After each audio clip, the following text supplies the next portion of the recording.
Innal hamdalillah nahmaduhu wa nasta'inuhu wa nastaghfiruh wa na'udzu billahi min shururi anfusina wa min sayyiati a'malina man yahdihillahu fala mudilla lahu wa man yudlil fala hadiya lahu wa asyhadu an la ilaha illallah wahdahu la syarika lahu wa asyhadu anna Muhammadan abduhu wa rasuluh. يا أيها الذين آمنوا اتقوا الله حق تقاته ولا تموتن إلا وأنتم مسلمون.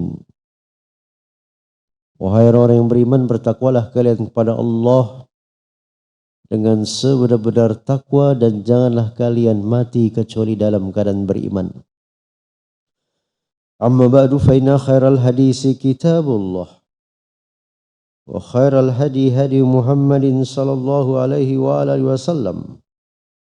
Syarrul umuri muhdasatuha wa kullu muhdasatin bid'ah wa kullu bid'atin dalalah. Waalaikumsalam warahmatullahi wa kullu dalalatin finnar. Ayuhal ikhwah a'azzakumullah, Bapak, Ibu-ibu, jamaah salat subuh Masjid Az-Zumar, wabil khusus pembina penasehat senior Pak Adi, kemudian Ketua DKM Pak Nanang beserta bapak-bapak yang lainnya yang kami cintai dan kami muliakan karena Allah. Alhamdulillah, kita bersyukur pada Allah Tabaraka wa Ta'ala atas segala limpahan rahmat karunia serta nikmat-nikmat yang besar, terutama nikmat iman, nikmat Islam, dan nikmat sehat, termasuk juga nikmat keamanan, ketentraman, kedamaian negeri kita yang sama-sama kita cintai ini, sehingga kita bisa terus mentauhidkan Allah, beribadah kepada Allah, beramal soleh, dan melakukan kebaikan-kebaikan yang banyak dan luas dalam agama kita al-Islam, yang semuanya itu akan menjadi bekal kita untuk pulang ke kampung akhirat. Bapak, Ibu sekalian yang kami cintai dan kami muliakan karena Allah, sesuai dengan judul kita pada pagi hari ini adalah berkurban bersama Rasulullah sallallahu alaihi wasallam. Ada dua artikel yang kami akan ringkas, insyaallah nanti kami bagikan ke pengurus agar bisa disebarkan ke jamaah.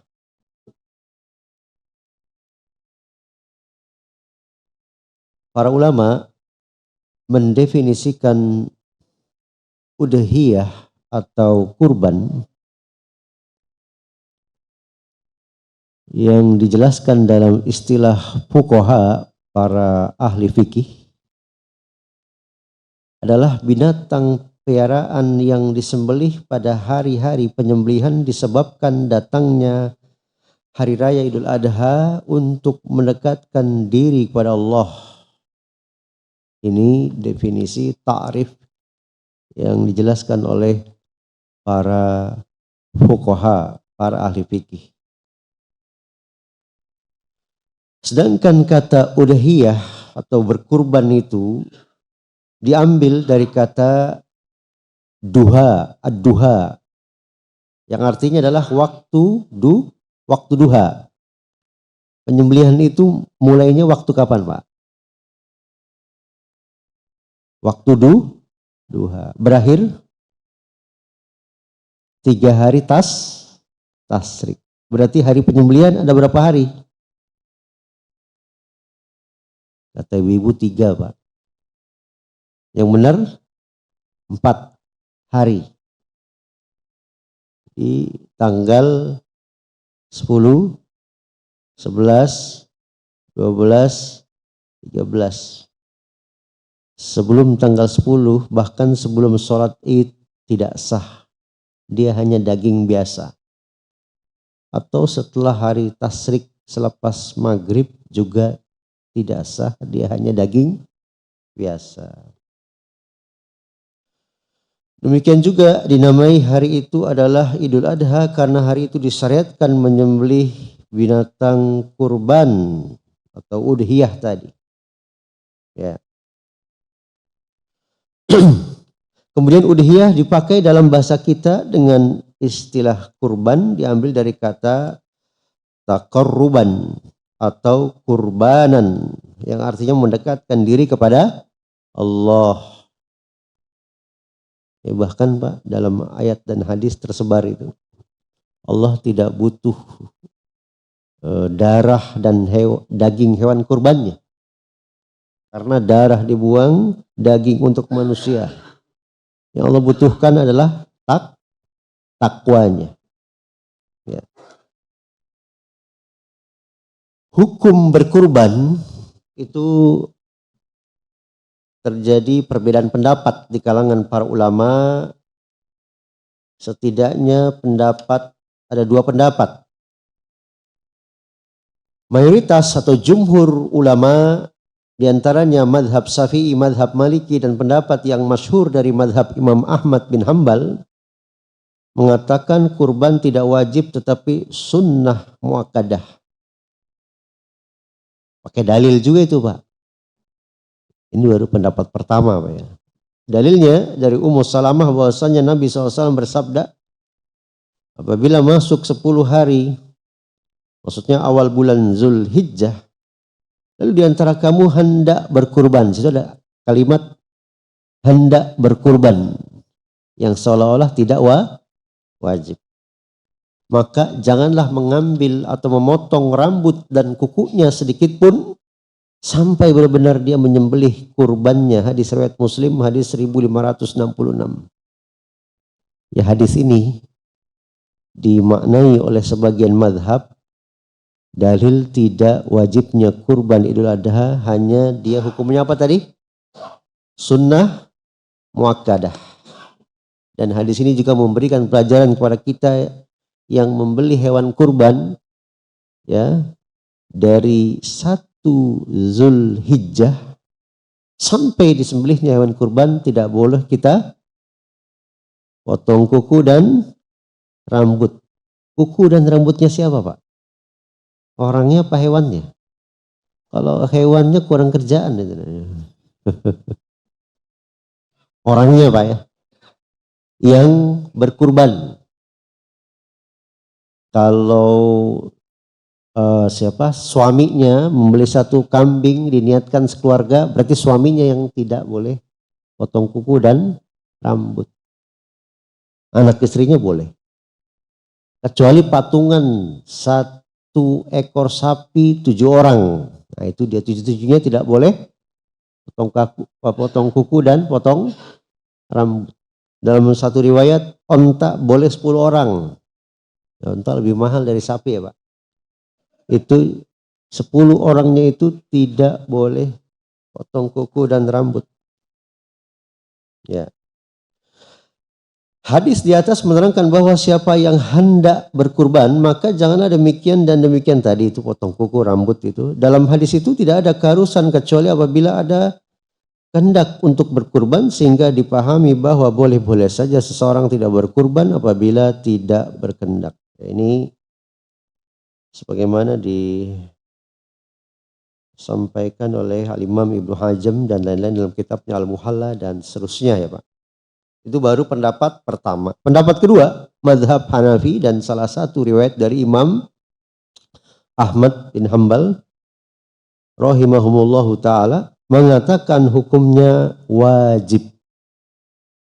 Pendapat kedua hukumnya apa Pak? Wajib. Kalau pendapat pertama tadi sunnah muakkadah.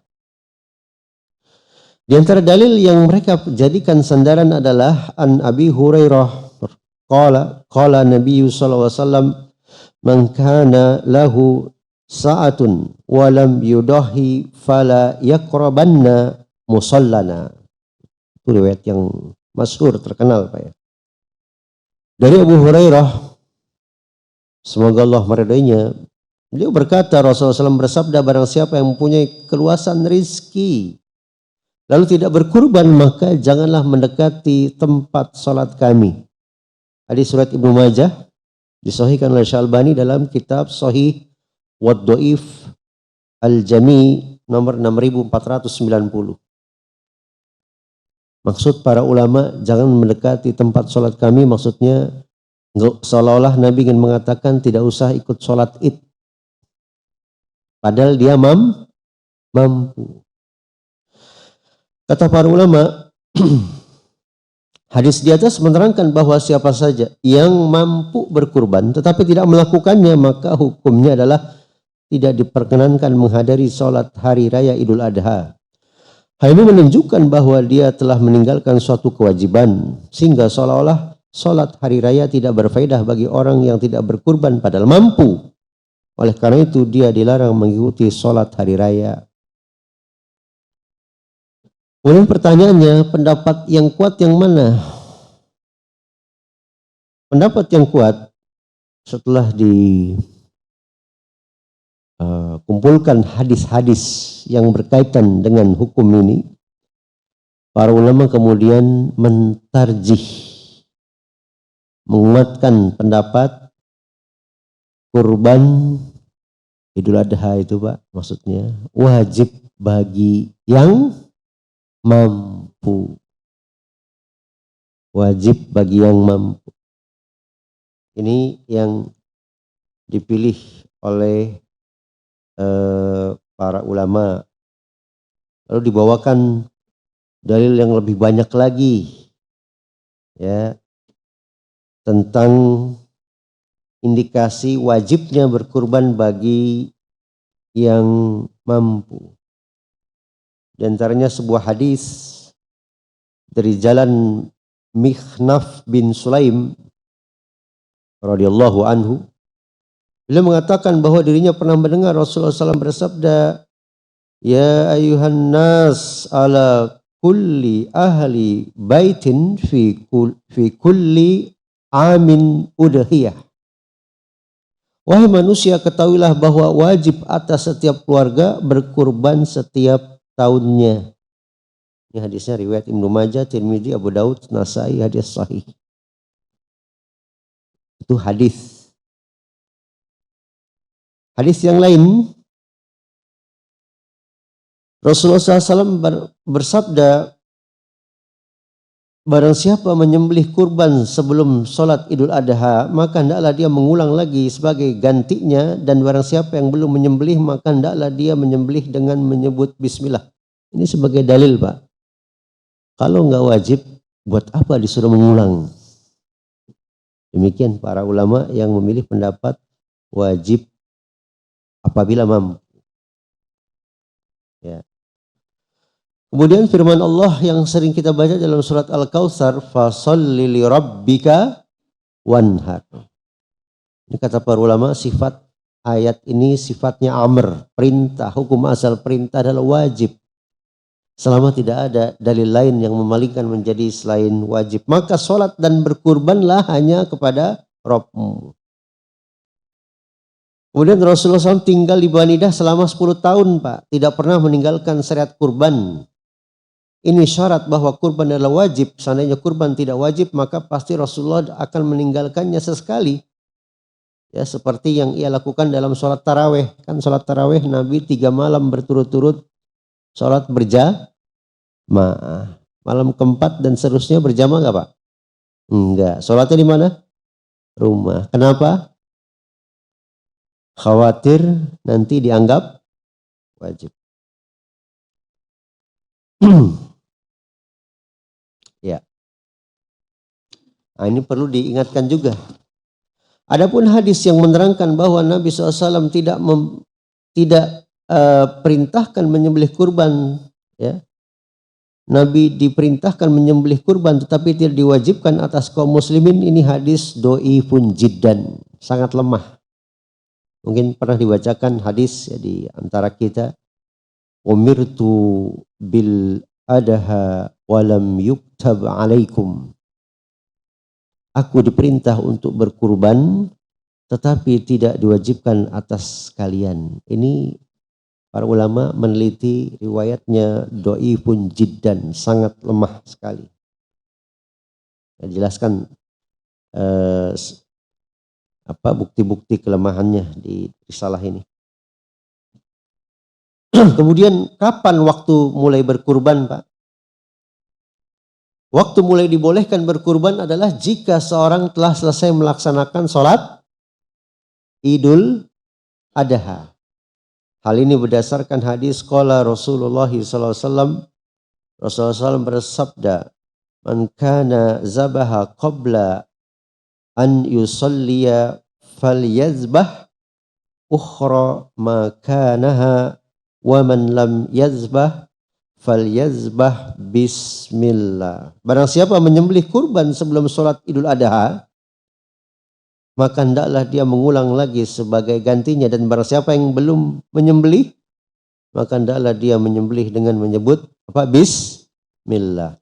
Dalil ini juga mengajarkan kepada kita menyembelih, baca bismillah sebelum menyembelih sudah dianggap cukup. Boleh juga bismillahi Allahu akbar, atau dengan lafaz yang lain yang nanti disebutkan. Hadis Bukhari dan Muslim. Dalam sebuah hadis yang muttafaq alaih, tatkala Abu Burdah menyembelih kambingnya sebelum sholat Idul Adha, maka Rasulullah SAW mengatakan, ini dia, syatuka syatu lahmin. Kambingmu, maksudnya yang disembelih itu adalah daging biasa, maksudnya bukan daging kurban. Itu kalau kita menyembelih sebelum sholat Id atau lewat hari apa tadi? Tasyrik.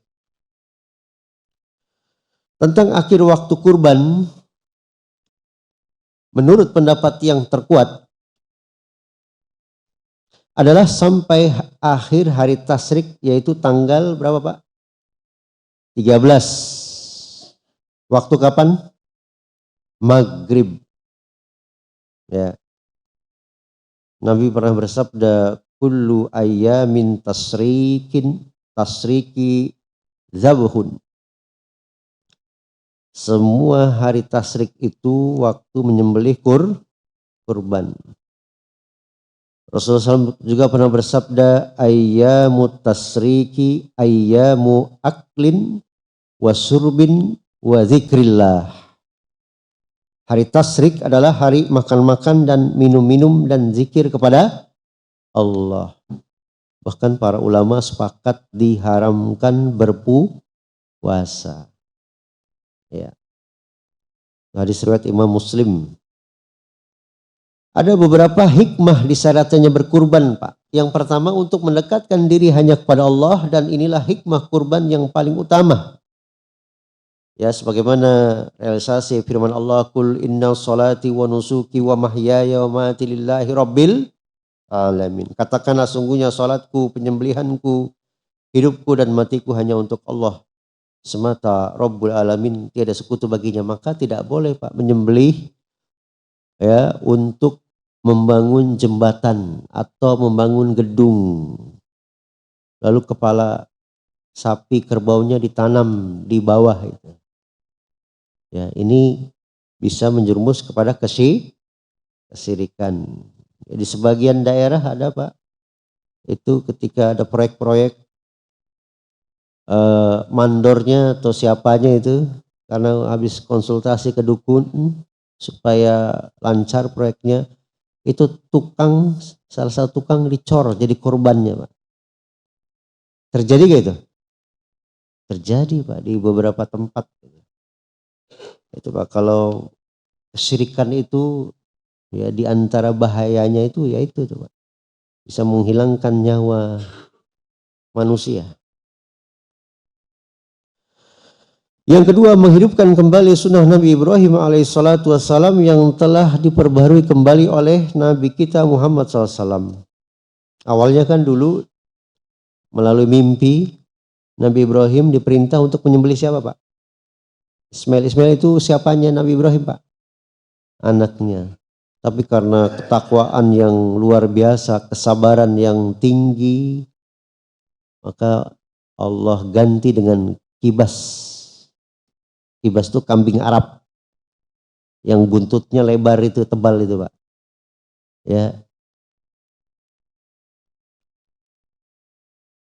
Yang ketiga, memberi kelonggaran dalam perkara mubah untuk anggota keluarga dan menebarkan rahmat Allah di muka bumi ini, karena hari-hari ini adalah hari-hari bahagia, menikmati berbagai makanan dan minuman dengan tetap ingat kepada Allah.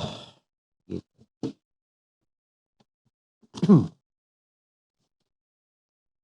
Dan yang terakhir, sebagai ungkapan rasa syukur seorang hamba yang telah diberi kuasa memiliki dan mengalahkan binatang-binatang yang ada.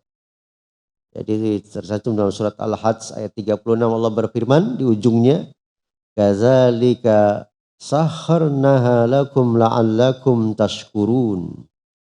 Demikianlah kami jadikan buat kamu binatang-binatang itu tunduk supaya kamu mau bersyukur. Ya. Kemudian dibahas selanjutnya oleh para ulama, berkurban adalah syariat bagi orang yang hidup. Ya. Syariat kurban adalah syariat bagi orang yang siapa? Hidup. Dan tidak dibenarkan kalau kita berinisiatif. Kakek kita, nenek kita, ya kita kurbankan kambing tersendiri. Kecuali nenek, kakek, orang tua kita yang telah meninggal pernah berwasiat. Nah, kalau ayah ibu sudah meninggal dunia, nanti kalau kamu mampu tolong sembelih kurban Idul Adha tiap tahunnya nah untuk ayah dan ibu. Wasiat namanya Pak. Maka wajib kita jalankan, kita amalkan. Kalau tidak ada wasiat, jumhur ulama melarangnya. Ya. Berkurban adalah kewajiban orang yang masih hidup dan mampu membeli atau memiliki binatang kurban. Tidak disyariatkan berkurban bagi orang yang sudah mati. Oleh karena itu tidak pernah Rasulullah berkurban dan diniatkan bagi orang yang telah mati secara tersendiri seperti istri-istrinya, anak-anaknya, paman-pamannya, dan para kerabatnya. Hanya saja ketika berkurban Rasulullah menyertakan keluarganya dalam niat kurbannya, dan bukan diniatkan untuk orang yang telah mati secara tersendiri. Sebagaimana beliau pernah bersabda, pernah menyembelih binatang kurbannya dan mengucapkan Bismillahi wallahu akbar, Allahumma haza anni wa amman lam yudahi min ummati. Dengan menyebut nama Allah dan Allah Maha Agung, ya Allah kurban ini dariku dan orang-orang yang tidak berkurban dari umatku. Dikatakan orang-orang yang tidak berkurban dari umatku itu kan ada yang masih hidup, ada yang sudah meninggal. Jadi niatnya itu gabungan Pak, tidak tersendiri, karena tidak ada contoh dari Nabi dan para sahabat. Kecuali tadi sebelum meninggal pernah berwasiat dan menjalankan wasiat selama tidak bertentangan dengan syariat, wajib hukumnya. Kita kemudian akan membahas syarat binatang kurban. Yang pertama, hendaknya binatang yang dikurbankan adalah onta, sapi, atau kambing. Ya. Adapun selain onta, sapi, dan kambing seperti kuda, misalnya Pak ya, kijang, kelinci, ayam, zebra, apalagi Pak? Nah, apalagi musang ya Pak. Ini nggak ada dalilnya. Jadi hewan yang ditentukan cuma 3. Apa itu pertama tadi? Onta. Yang termahal onta merah itu. Yang kedua sapi. Kerbau masuk bagian dari sapi. Kalau bison Pak, banteng, orangnya jadi korban nanti. Yang ketiga kambing dengan segala macam jenisnya itu. Ya, itu dari sisi bahasa Arab juga dijelaskan ya, hanya 3 hewan itu. Yang kedua, binatang yang dikurbankan sudah mencapai umur yang ditentukan secara syar'i. Ya, kayak apa? Sapi, onta, kambing itu ada usianya Pak. Ada usianya. Ya. Kata Nabi SAW, janganlah kamu menyembelih kurban kecuali musinnah, kecuali kamu kesulitan, maka boleh kamu menyembelih domba ya, jaddah. Ini riwayat Muslim. Apa arti musinnah? Ya, disebut dengan istilah ya, saniyah adalah setiap binatang piaraan onta, sapi atau kambing yang telah gugur salah satu gigi depannya yang berjumlah 4, 2 di bagian atas dan 2 di bagian bawah. Itu musinnah itu. Adapun dikatakan onta yang musinnah, biasanya onta tersebut telah berumur 5 tahun. Ini penjelasannya panjang Pak ya. Jadi onta 5 tahun, sapi 2 tahun minimal, umur minimal. Kambing 1 tahun. Itu ada aturan-aturannya. Ya. Domba jada'ah tadi itu 1 tahun itu. Jadi hindari yang tidak mencapai umur itu. Ya. Tapi kalau nggak ada lagi kambingnya nggak apa-apa, di bawah itu Pak, dibolehkan. Jadi mau nggak mau Bapak kalau nanya sama tukang kambing harus percaya, karena nggak mungkin. Saya nggak percaya Pak, minta akte kelahirannya nggak mungkin. Karena nanti tukang kambing itu bisa ngelihat dari giginya. Iya. Yang ketiga, binatang yang dikurbankan tidak boleh cacat atau berpenyakit parah. Ini hadis Nabi SAW banyak yang membicarakan ini. Dari Barok bin Ajib, bahwasanya Rasulullah SAW pernah ditanya tentang binatang kurban yang harus dihindari. Maka beliau mengisyaratkan dengan tangannya sambil mengatakan ada 4 yang harus dihindari. Yaitu pincang yang benar-benar jelas pincangnya. Jadi kalau kambing itu hanya sekedar kesleo atau samurat misalnya. Pincang yang cacat, benar cacat itu Pak ya. Kemudian apalagi buta sebelah yang jelas-jelas butanya. Jadi kita jangan punya pemikiran yang rusak ya Pak. Ya itu kan hadisnya buta sebelah, jadi kalau buta dua-duanya boleh. Ya, salah berpikirnya. Kalau buta sebelah saja nggak boleh, apalagi buta. Udah, jadi kalau kambing matanya cuman hanya minus plus itu nggak apa-apa ya Pak. Sakit yang jelas-jelas sakitnya, ya, yang sampai dia nggak mau makan, itu nggak boleh. Dan lemah atau kurus yang jelas-jelas lemah atau kurusnya. Ini hadis riwayat Abu Daud, Tirmidzi, Ibnu Majah, disahihkan oleh Syalbani dalam kitab Mishkat al-Masabih nomor 1465. Ya, dirinci oleh para ulama.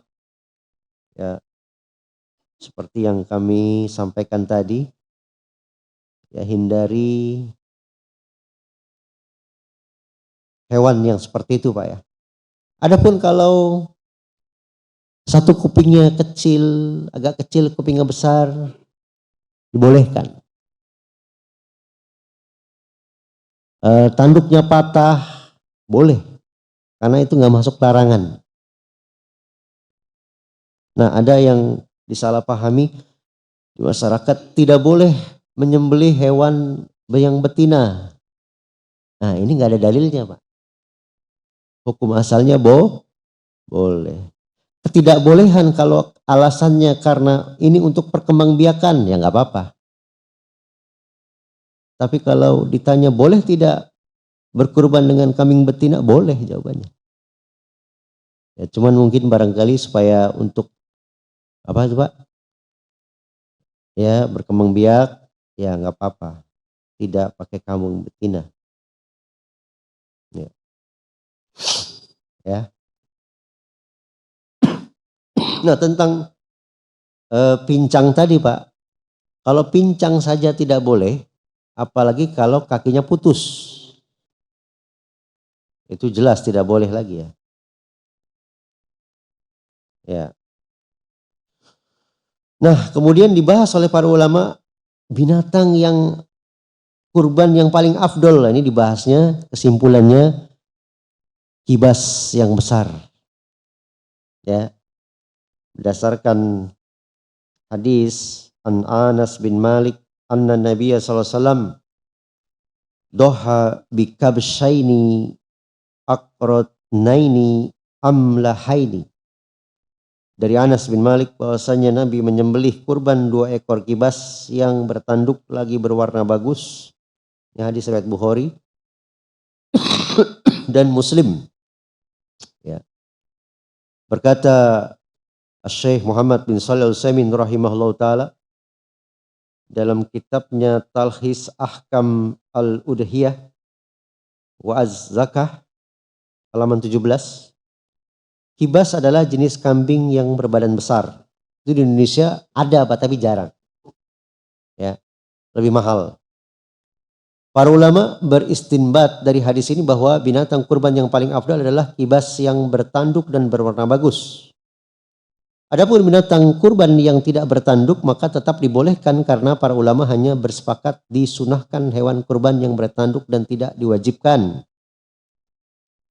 Sedangkan kalimat amlahaini keduanya berwarna bagus ini menunjukkan warna binatang kurban yang bagus, indah. Para ulama diantaranya Siddiq Hasan Khan mengatakan amlah itu berwarna bagus itu maksudnya adalah berwarna putih sempurna. Ada yang mengatakan berwarna putih bercampur sedikit warna hitam. Ada yang mengatakan putih bercampur sedikit warna merah. Ada juga yang mengatakan warna putihnya lebih dominan dibanding hitamnya. Dalam hadis disebutkan dari Abu Sa'id, beliau berkata adalah Rasulullah SAW berkurban dengan kibas yang bertanduk yang nampak jelas kejantanannya. Kibas itu melihat dengan mata yang hitam, maksudnya sekitar matanya ada warna hitam, gitu. Makan dengan mulutnya yang hitam dan berjalan dengan kaki yang hitam. Jadi di sekitar mulutnya juga ada warna hitam, di kaki-kakinya juga ya. Dan berjalan dengan kaki yang hitam itu. Abu Daud, Numajah, Nasai disahihkan oleh Syalbani. Imam Nawawi menjelaskan hadis ini. Maksud dari perkataan melihat dengan mata yang hitam, maksudnya adalah kibas itu warnanya putih tetapi mulut, mata dan ujung-ujung kakinya berwarna hitam. Itu kalau mau cari yang paling sempurna, Pak. Ya kan, tentu tidak semua kambing begini. Ya. Tapi juga jangan kita mampu kemudian cari-cari nggak ada, nggak jadi kurban. Bukan begitu juga konsepnya, Pak ya. Ini kan bicara afdoliyah, lebih utama. Kemudian hal yang disyariatkan bagi yang hendak berkurban, disyariatkan bagi seorang yang hendak berkurban apabila datang bulan Zulhijjah. Maksudnya dari 1 Zulhijjah. Kalau sekarang tanggal berapa? Baru 19 Zulqa'dah. Untuk tidak memotong atau mengambil sedikit pun dari rambut, kuku dan kulitnya, sehingga dia telah menyembelih kurbannya. Sebagaimana sabda Nabi SAW apabila masuk 10 hari wal bulan Zulhijjah, lalu diantara kamu hendak berkurban, maka sungguh janganlah mengambil memotong rambut dan kukunya sedikit pun sampai benar-benar dia menyembelih kurbannya. Ulama berselisih, berbeda pendapat. Ya, hukumnya hanya sekedar makruh atau haram. Mayoritas ulama menyebutkan haram, ya Pak. Sebagaimana penjelasan Al-Imam An-Nawawi. Ya, jadi kita hendaknya yang sudah punya uang dari sekarang nih Pak, atau bahkan sudah punya kambing. Kan ada Pak ya, sudah siap-siap sudah punya kambing atau sapinya. Dari 1 sampai disembelihnya hewan itu, kan bisa aja sembelihnya nggak tanggal 10. Bisa tanggal 11, 12, 13. Tidak boleh orang tersebut potong kuku ataupun mencukur rambut. Kuku dan rambut siapa Bu? Orang yang berkurban. Baik, kemudian pembahasan selanjutnya, apakah seekor kambing hanya untuk 1 orang beserta keluarganya? Jawabannya iya. Niatnya. Adapun kambingnya nggak boleh berserikat, nggak boleh patungan Pak. Maka suka diterapkan di sekolah-sekolah itu 1 kelas patungan beli 1 Kambing maka ini sembelihan daging biasa, bukan kurban. Karena yang boleh patungan hanya sapi dan onta berdasarkan nas, dalil-dalil yang sahih. Ya. Sudah menjadi kebiasaan para sahabat dan para salafus soleh, setiap datang hari raya Idul Adha, mereka menyembelih seekor kambing untuk dirinya beserta keluarganya. Karena meneladani apa yang dicontohkan Rasulullah SAW dalam sebuah hadis dari Abu Ayyub berkata, adalah seorang laki-laki pada zaman Rasulullah SAW menyembelih seekor kambing untuk dirinya beserta keluarganya. Ya. Dari hadis di atas dipahami bahwa termasuk sunnah apabila seorang berkurban seekor kambing hendaknya mengikut sertakan keluarganya untuk mendapatkan pahala kurbannya, sedangkan bersekutu atau patungan 2 orang atau lebih untuk berkurban seekor kambing maka tidak pernah ada pada zaman Rasulullah dan para sahabatnya. Oleh karena itu perlu dibedakan antara menyertakan anggota keluarga untuk mendapat pahala yang pernah diajarkan oleh Rasulullah SAW dengan bersekutu dalam berkurban seekor kambing yang tidak pernah ada contohnya. Beda gak Pak? Beda. Yang ini meniatkan pahalanya berbagi dengan keluarga, yang satu lagi patungan. Satu kambing beberapa orang, itu tidak ada dasarnya. Yang kedua, bolehkah patungan berkurban sapi atau unta? Jawabannya apa Pak? Sangat boleh. Ya. Khusus binatang sapi atau onta maka dibolehkan bersekutu maksimal 7 orang beserta keluarga masing-masing. Hal ini dasari sebuah hadis dari Jabir berkata, pada zaman Rasulullah SAW kami menyembelih sapi untuk 7 orang dan onta untuk 7 orang, kami bersekutu di dalamnya. Riwayat Muslim 1318. Kemudian dari keterangan di atas kita mengetahui bahwa bersekutu lebih dari seorang untuk berkurban kambing dan berkurban lebih dari 7 orang untuk berkurban sapi onta tidak diperintahkan. Ini dalam satu penjelasan ulama. Ya. Penjelasan ulama yang lain dari riwayat yang lain boleh onta itu 10 orang. Kemudian ulama berselisih yang afdol 7 apa 10 untuk onta. Mayoritas ulama menegaskan 7. Disunahkan menyembelih sendiri Pak. Jadi yang paling afdol menyembelih sendiri. Kalau mau atau berani? Kalau mau berani Pak ya. Disunahkan bagi orang yang hendak berkurban untuk menyembelih kurbannya sendiri tidak diwakilkan. Hal ini karena Rasulullah SAW menyembelih dengan tangannya sendiri ketika berkurban. Sebagaimana dalam sebuah hadis dari Anas bin Malik. Beliau berkata, Rasulullah SAW menyembelih 2 ekor kambing kibas yang bagus warnanya dan keduanya bertanduk. Beliau menyembelih sendiri dengan tangannya. Beliau membaca basmalah dan bertakbir. Ini dalam satu riwayat contoh dari Nabi cukup Bismillahi Allahu Akbar. Cukup begitu. Ya. Namun apabila ada satu kebutuhan sehingga dia harus mewakilkan penyembelihan kepada orang lain, maka hal itu juga dibolehkan. Kalau sekarang kan sudah enak ya Pak. Diundang tukang jagal lalu diberi upah ya. Oleh karena itu ketika Rasulullah SAW mempersembahkan 100 ekor onta ke Mekah untuk dikurbankan, beliau menyembelih dengan tangannya sebanyak 63 ekor seumur beliau Pak ya. Sisanya ya diserahkan kepada Ali untuk menyembelihnya, melanjutkan penyembelihan sisa ontanya. Ini hadis diriwayatkan Imam Bukhari dan Muslim. Nah, yang penting juga nih Pak, upah menyembelih diambil dari selain binatang kurban. Tidak diperkenankan bagi penyembelih binatang kurban untuk mengambil upah yang diambilkan dari sebagian binatang kurban walaupun sedikit. Ya.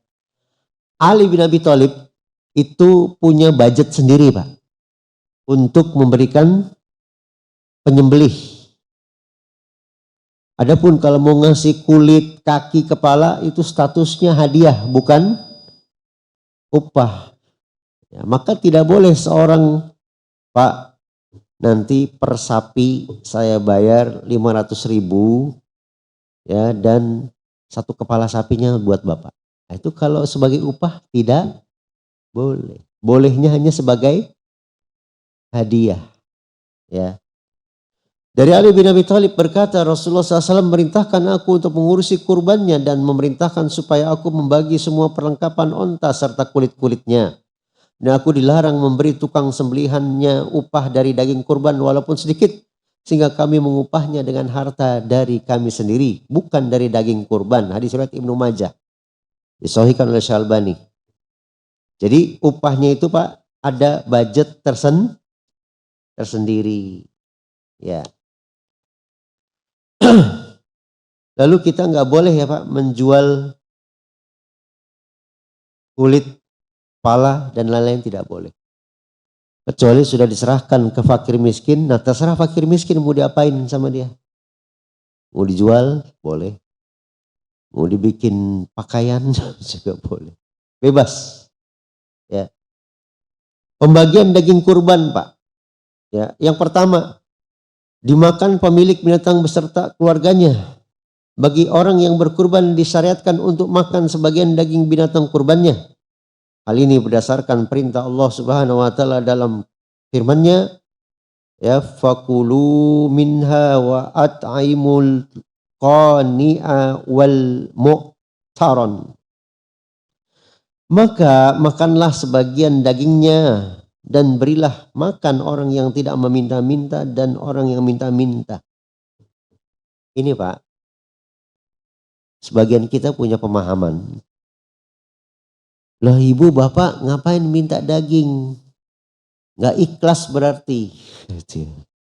Padahal ini dibolehkan oleh Allah. Dan kita panitia sebagai wakil yang punya apa Pak? Binatang kurban, itu jangan pelit-pelit. Kita kasih kepada yang minta dan yang tidak minta kita kasih. Ini perintahnya dalam surat Al-Hajj, surat 22 ayat 36. Ya, ini dalilnya. Sama pakai ada orang fakir miskin minta zakat mal. Kasih. Kalau memang ada. Jadi minta itu haknya dia. Sama minta daging kurban. Allah perintahkan kasihkan kepada yang minta dan yang tidak minta. Surat Al-Hajj surat 22 ayat 36. Ya. Yang kedua dibagikan kepada fakir miskin. Ya. Nabi bersabda, kulu waddahiru watasaddaku. Makanlah, simpanlah dan sedekahkanlah daging kurbanmu. Riwayat Muslim itu Pak. Yang ketiga dihadiahkan kepada kaum muslimin baik yang kaya ataupun yang miskin seperti tetangga dan kerabatnya. Ya. Para ulama membagi lagi. Sepertiga yang pertama untuk pemilik kurban beserta keluarganya, sepertiga yang kedua untuk fakir miskin, sepertiga yang terakhir untuk manusia umum baik kaya ataupun miskin, bahkan non muslim boleh dibagi. Ya, jadi sepertiga hewan kurban itu Pak boleh disimpan untuk dirinya dan keluarganya. Sepertiga untuk fakir miskin, sepertiga lagi untuk umumnya manusia. Mau kaya mau miskin. Ya beda ya Pak, kalau ini kebanyakan kesalahan di masjid panitia itu zakat fitri orang kaya juga dapat. Zakat mal orang kaya juga dapat, keliru. Ya, itu harusnya untuk fakir miskin. Nah beda kalau daging kurban boleh orang kaya juga dapat. Ya. Daging kurban boleh disimpan lebih dari 3 hari. Ya, riwayat yang melarang itu telah mansuh, dihapus waktu itu masa paceklik ya Pak. Dilarang menjual daging dan kulit binatang kurban, ini juga sudah kita bahas kecuali sudah diserahkan ya. Dan apa namanya? Terserah si fakir miskin itu. Atau fakir miskin minta tolong sama panitia supaya dijualkan tuh kulit. Uangnya dia bisa manfaatkan boleh. Karena biasanya fakir miskin gak ada relasi, yang ada relasi panitia biasanya. Yang kedelapan, syarat sahnya menyembelih binatang kurban. Nah, ini penting nih Pak bagi yang menyembelih. Pertama, hendaknya seorang yang menyembelih berakal dan usianya sudah mencapai tamyiz. Sedangkan sembelihan anak yang belum tamyiz atau orang gila tidak sah. Hal ini didasari oleh keharusan adanya niat dalam menyembelih. Oleh karena itu Rasulullah SAW bersabda, sesungguhnya amalan itu tergantung niat. Gitu ya. Terkenal hadis Bukhari nomor 1, hadis Arba'in juga nomor 1, hadis Riyadhus Shalihin itu juga nomor pertama itu Pak. Yang kedua, hendaknya menyembelih yang menyembelih adalah seorang muslim atau ahli kitab, baik laki-laki atau perempuan. Apabila penyembelihannya selain yang disebutkan maka sembelihnya tidak sah. Sebagaimana firman-Nya ya dalam surat Al-An'am ayat 5 itu, dan makanan sembelihan orang-orang ahli kitab ya, wa ta'amul ladzina utul kitaba hillul lakum wa ta'amukum hillul lakum ihillul lahum. Dan makanan sembelihan orang-orang ahli kitab halal bagi untukmu dan makananmu halal untuk mereka. Imam Bukhari berkata, Ibnu Abbas berkata bahwa yang dimaksud makanan dalam ayat ini adalah sembelihan. Ulama berselisih Pak. Apakah ahli kitab itu harus baca bismillah?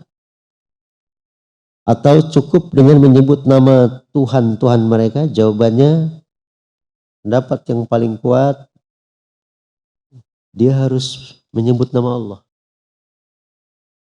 Harus menyebut nama Allah.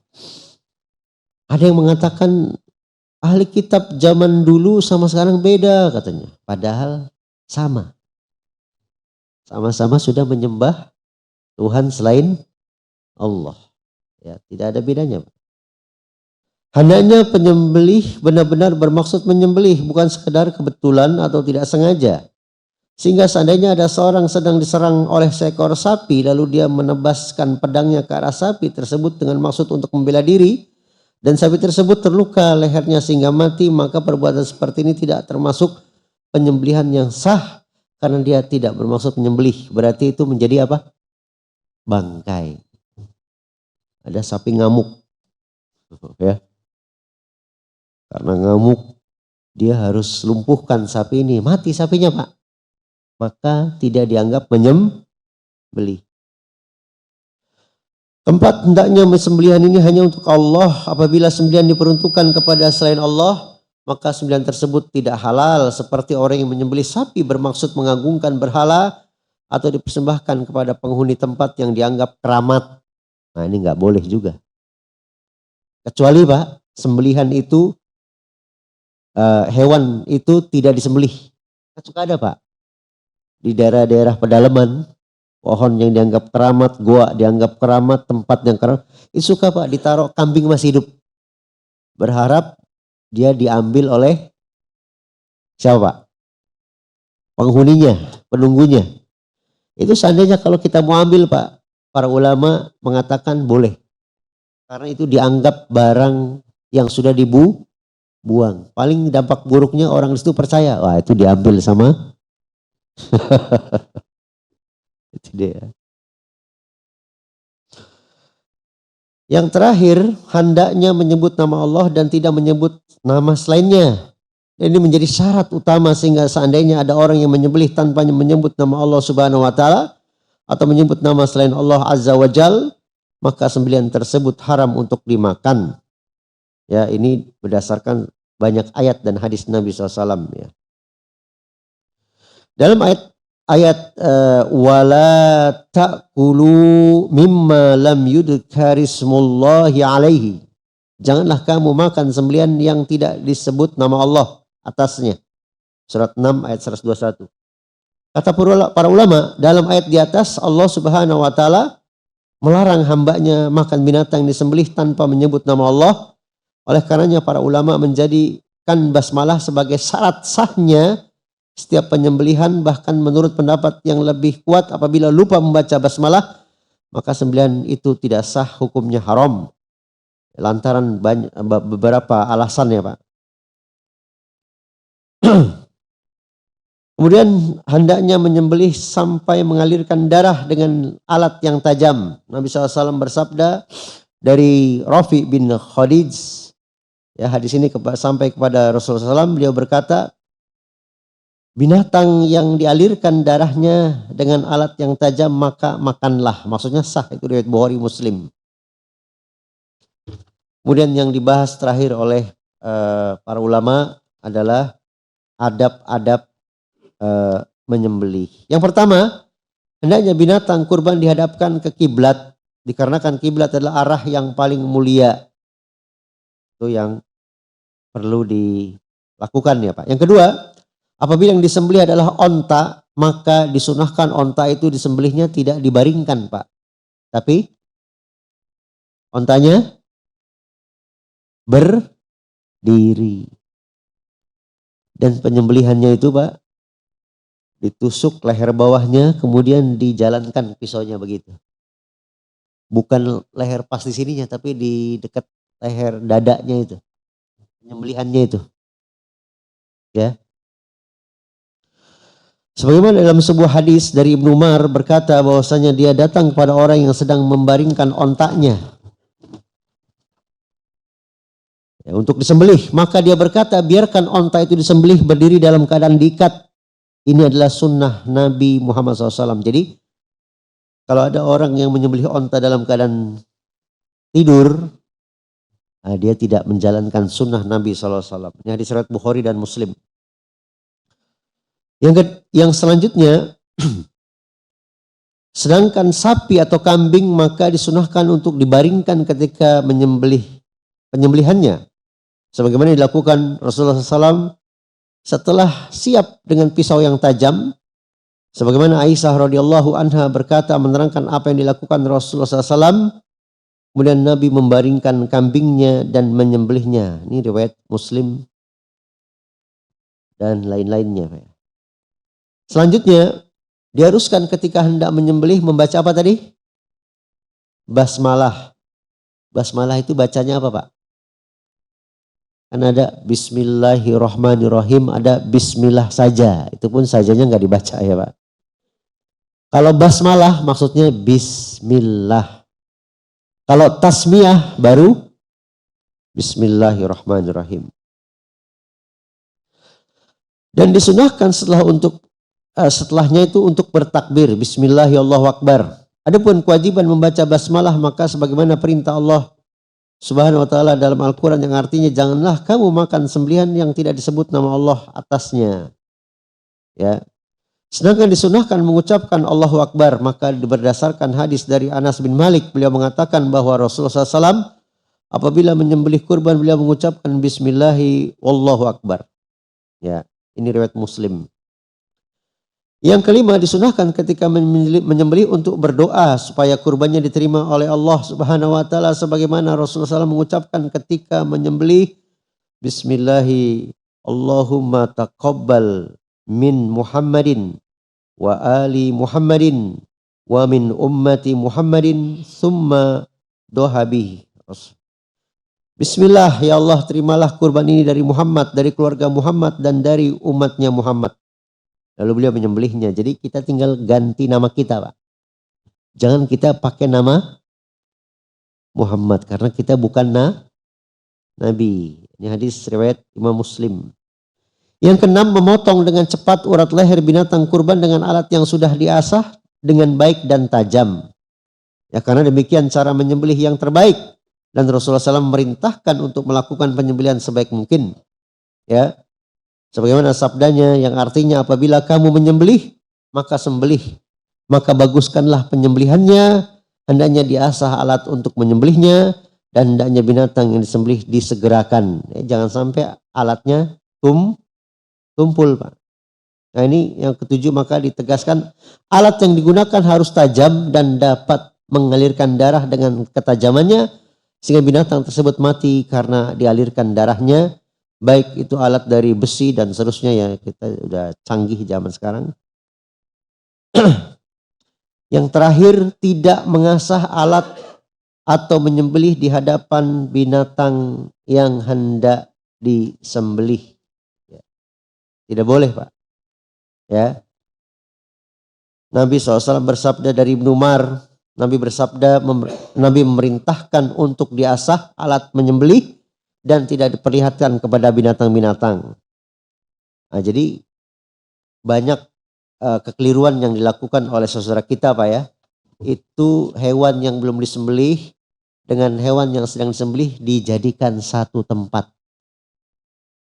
Maka tidak heran sering kejadian apa, Pak? Oh, berontak, kabur, menyerang.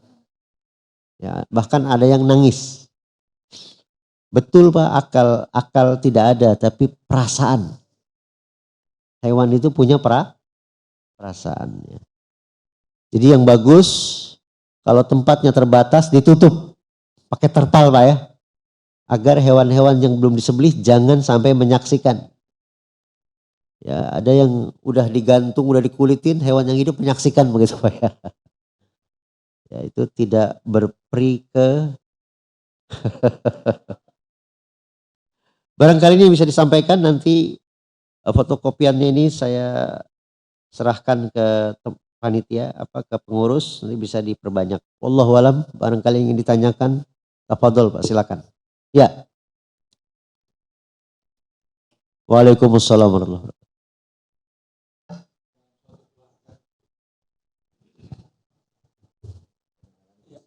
Terima kasih Pak. Dalam suatu keluarga Ustadz. Silakan. Misalnya si suami itu ada keperluan duitnya Ustadz ya. Dan istri itu ada kelebihan harta juga Ustadz milik istri. Dan itu kurban itu nanti atas nama siapa Ustadz? Niatnya atas nama siapa Ustadz? Terus yang kedua Ustadz lagi mengenai kurban kalau di luar kota itu tidak apa-apa Ustadz ya. Misalnya memang hak kita memang udah buat yang lain itu Ustadz ya. Gitu, makasih Ustadz. Yang bagus sekali, barakallahu fikum. Pertama, suami punya uang tapi untuk keperluan yang lain, bukan untuk kurban. Yang punya uang lebih istri.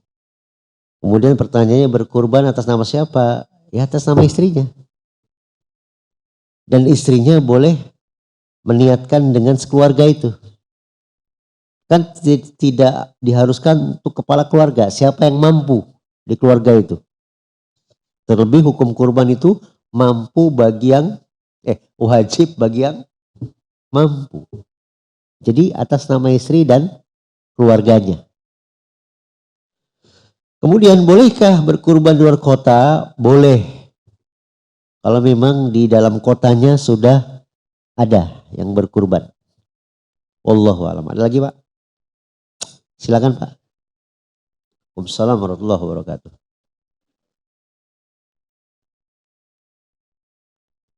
Wasiat.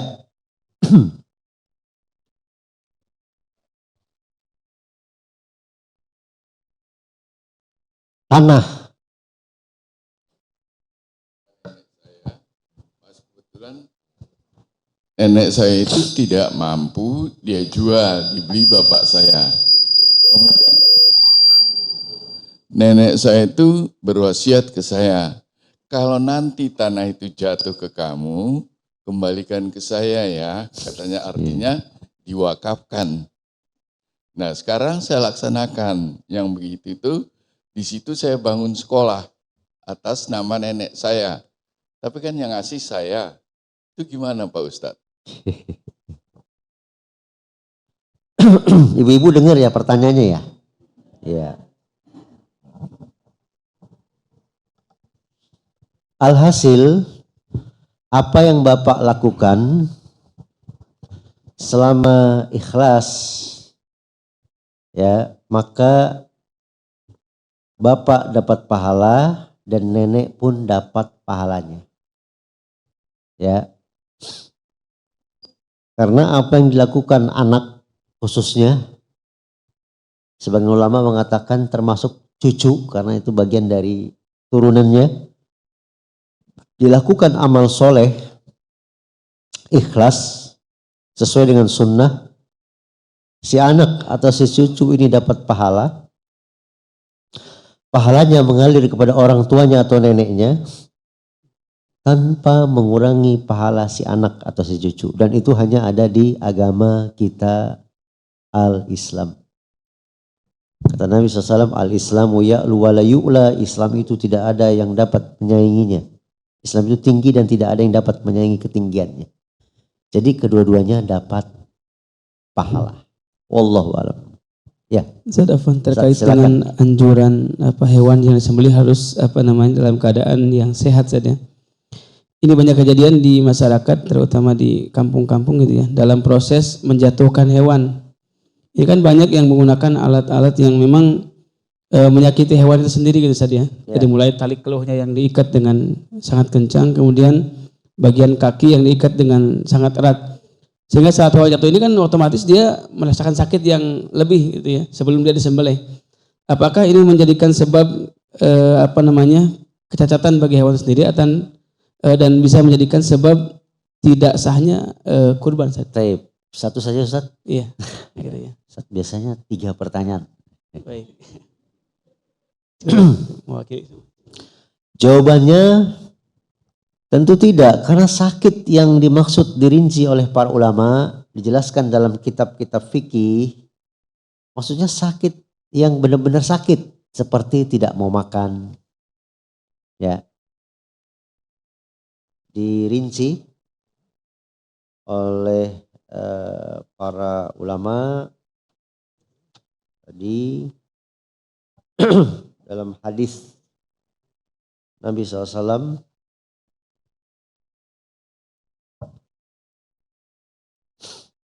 Ya. Apabila sakit dengan sakit yang benar-benar mempengaruhi keseimbangan badan binatang tersebut. Kalau bahasa kitanya dia goyang gitu Pak, kalau berdiri. Kayak mau jatuh.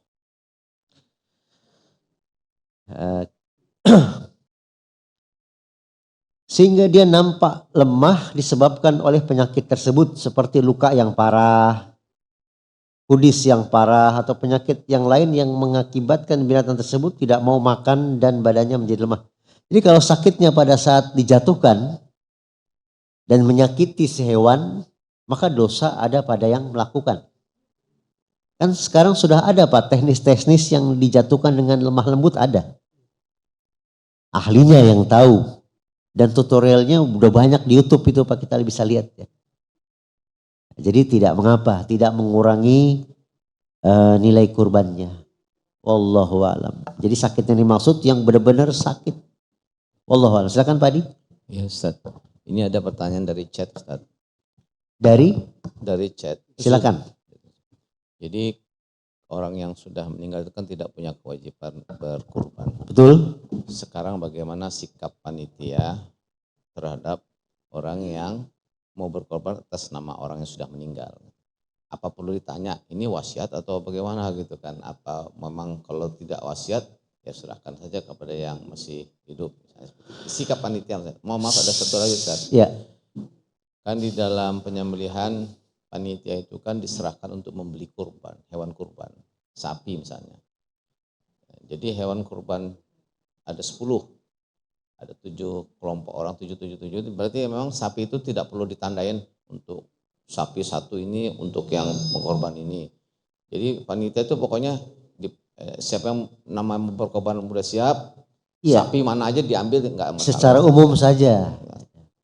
Terus kalau misalnya terjadi orang yang pribadi menitipkan sapinya, pada waktu dia datang sapinya sudah dipotong atas nama orang lain, sedangkan sapi dia tertukar. Itu bagaimana Ustaz? Jadi ada 3 Ustaz. Terima kasih Ustaz.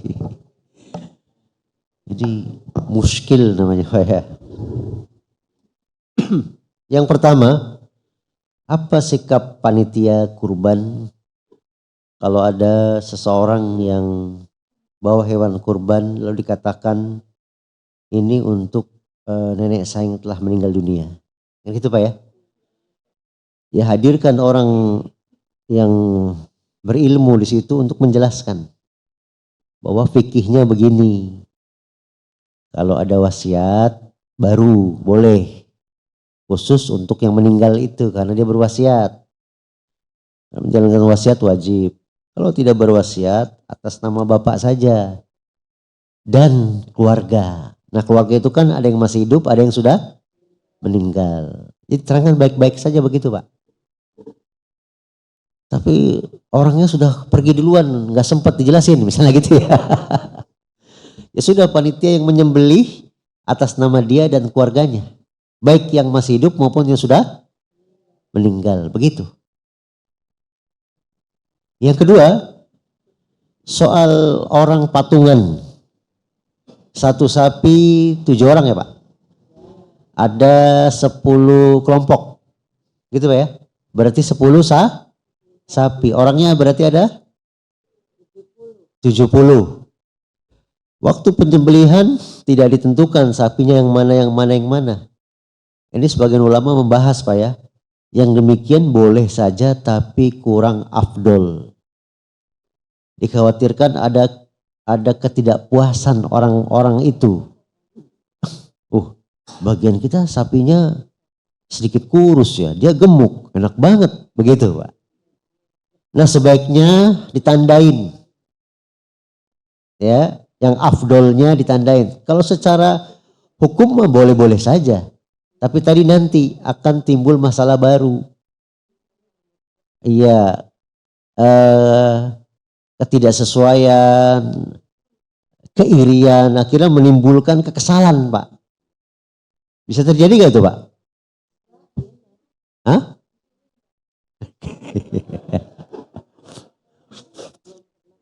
Zohirnya enggak. Di balik layar? Kalau enggak alhamdulillah. Tapi kalau sampai iya Pak, sebaiknya tidak seperti itu. Wallahu a'lam. Yang terakhir apa ya Pak?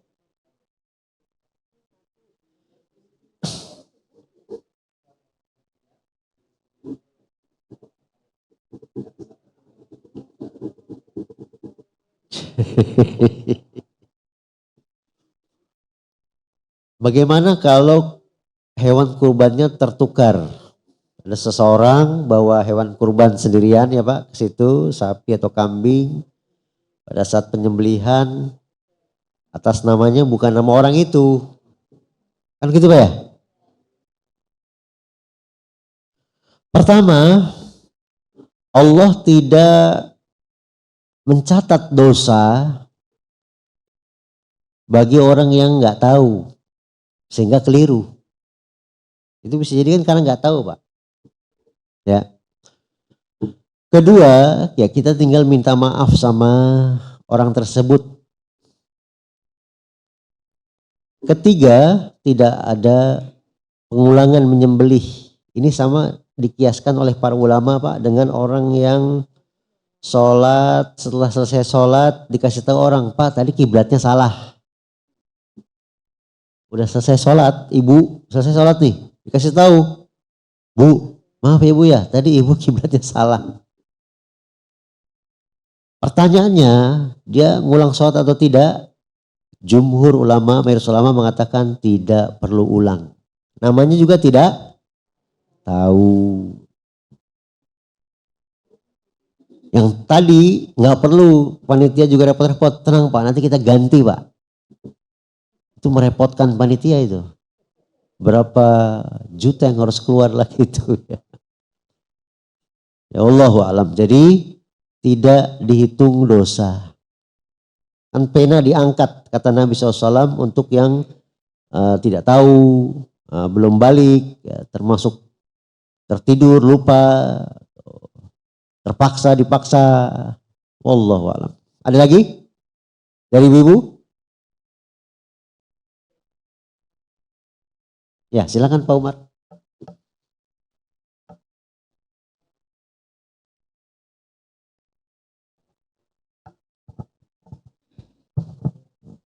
Tadi disampaikan kalau misalnya seperti kulit apa dan sebagainya itu kan nggak boleh dijual, tapi dihadiahkan boleh. Kalau misalnya itu dihadiahkan bukan ke perorangan tapi ke masjid misalnya. Dihadiahkan? Ke masjid. Oh itu hadiah. Iya. Jadi dari kulit itu dihadiahkan ke masjid, artinya untuk kas masjid lah gitu. Itu yang pertama. Yang kedua, kalau misalnya panitia melihat ada fakir miskin jumlahnya ada berapa orang gitu. Kalau misalnya kulit itu dihadiahkan satu orang, takut yang lainnya barangkali iri. Kemudian panitia itu menjual masjid kulit itu, kemudian dibagikan kepada fakir miskin. Itu bagaimana Ustaz? Gimana? Dijual? Dijual, uangnya dibagikan ke fakir miskin berapa orang gitu. Diratakan. Jadi dua pembagiannya pertanyaan. Enggak ke satu orang tapi. Ya. Dua pertanyaan tadi Pak ya? Iya. Jadi yang pertama sampai lupa. Yang pertama tadi dihadiahkan ke masjid. Oh, kalau sudah dihadiahkan, maka itu boleh diapain aja Pak? Nah iya kan pembagian itu ke siapa aja? Orang kaya, orang miskin, siapa saja, bahkan orang non-muslim boleh dikasih. Yang tidak boleh itu belum dihadiahkan. Lalu inisiatif nah ini yang tidak boleh. Begitu Pak. Yang kedua, kalau tadi dilihat fakir miskin, ini kulitnya terbatas ya Pak ya. Kalau dibagikan khawatir nggak adil, iri. Akhirnya dijual, maka uangnya baru dibagi rata. Begitu Pak ya?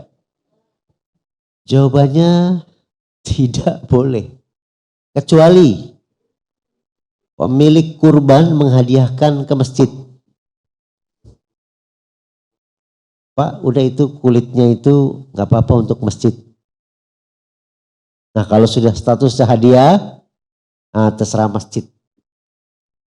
Boleh dijual, uangnya kasih fakir miskin.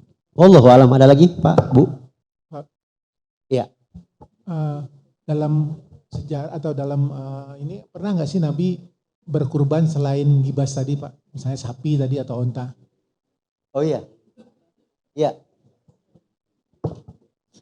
Bagus pertanyaannya. Pernah tidak Nabi selain kambing kibas tadi itu menyembelih selain kibas seperti kambing atau sapi atau onta? Nabi sendiri yang kita temukan riwayatnya menyembelih kambing dan onta. Sapi jarang ya sana ya Pak? Rumputnya susah Pak. Bener gak Pak? Di sini gak ada. Nah, dalilnya ya, kalau kibas itu kan jenis kambing yang paling mahal. Jadi itu kambing juga. Kalau onta ini yang diceritakan Ali bin Abi Thalib, ya, kata Ali bin Abi Thalib, setelah Nabi menyembelih 63 ekor onta, kan Nabi menyembelih 100 ekor. Nabi uangnya banyak juga Pak ya. 100 ekor, 63 disembelih oleh Nabi. Kemudian beliau memerintahkan Ali bin Abi Thalib radhiyallahu anhu melanjutkan penyembelihan sisa ontanya sebagaimana dalam hadis riwayat Bukhari dan Muslim. Jadi Nabi sendiri ditemukan riwayatnya menyembelih kambing dan onta. Sapi belum ada riwayatnya dari Nabi. Tapi seluruh imam madhab sepakat tentang bolehnya. Karena dia hewan ternak yang memang dimakan, konsumsi sehari-hari oleh manusia. Wallahu a'lam. Ibu-ibu mau nyari onta?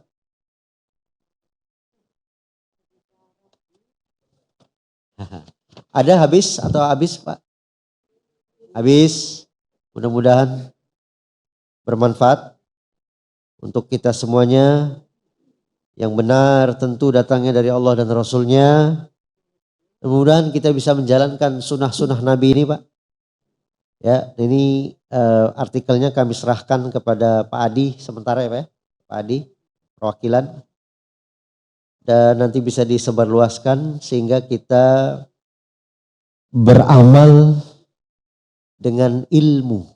Al-Imam Al-Bukhari membuat satu bab khusus dalam kitab Sahih Bukhari, bab al-ilmu qoblal qaul wal amal. bab berilmu terlebih dahulu sebelum berkata dan beramal.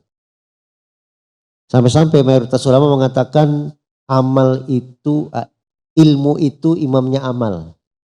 Ilmu itu imamnya amal. Allah juga berfirman, wala taqfu ma laisa laka bihi ilmun inna sam'a wal basar wal fuada kullu ulaika kana anhu mas'ula. Dan janganlah kamu ikuti sesuatu apa yang kamu tidak miliki ilmu. Sesungguhnya pendengaran, penglihatan, hati semuanya akan dimintai pertanggungjawabannya. Dan ulama juga sepakat bahwasanya zakatnya ilmu adalah amal.